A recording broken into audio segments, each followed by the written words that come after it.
ఈరోజు government junior college కబేలా సెంటర్కి రావడం జరిగింది.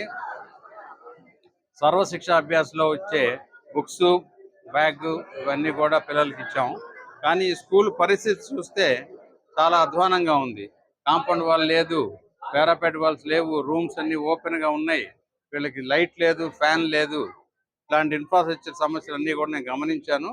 ఆ సమస్యని పరిష్కరించడానికి ఏమిటనేది కూటమి తరఫున ప్రభుత్వంతో అనుసంధానం చేయడానికి వేరే సిఎస్ఆర్ ఫండ్స్ కానీ ఏదైనా తీసుకొచ్చి ఎమ్మెల్యే ఆఫీస్తో కూడా అనుసంధానం చేయడానికి ఇమీడియట్గా ఒక కమిటీ ఫామ్ చేయడం జరిగింది. 3 పార్టీల నుంచి చేసి తర్వాత డిఈఓ గారు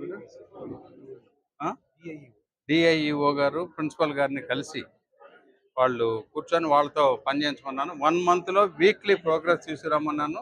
దాన్ని బట్టి ఎడ్యుకేషన్ మినిస్టర్ లోకేష్ గారితో కూడా మాట్లాడి ఏది కావాలంటే అది ఈ స్కూల్ని కంప్లీట్ చేయడం అనేది 1 మంత్లో పూర్తి చేయాలనేది నా ముఖ్య ఉద్దేశం.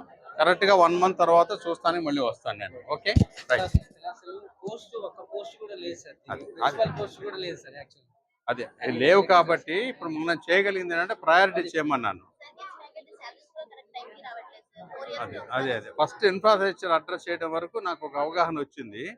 తర్వాత గెస్ట్ ఫ్యాకల్టీ శాలరీస్, తర్వాత రెగ్యులర్ శాంక్షన్స్ ఎంత తీసుకురావడం ఇవన్నీ కూడా అడ్రస్ చేద్దాం 1 by 1. 1 మంత్లో ముందు పూర్తి చేసేది, ఆ తర్వాత ఎట్లా చేయాలో అలా చేద్దాం. ఓకే అమ్మా. ఏదమ్మా? ఓకే.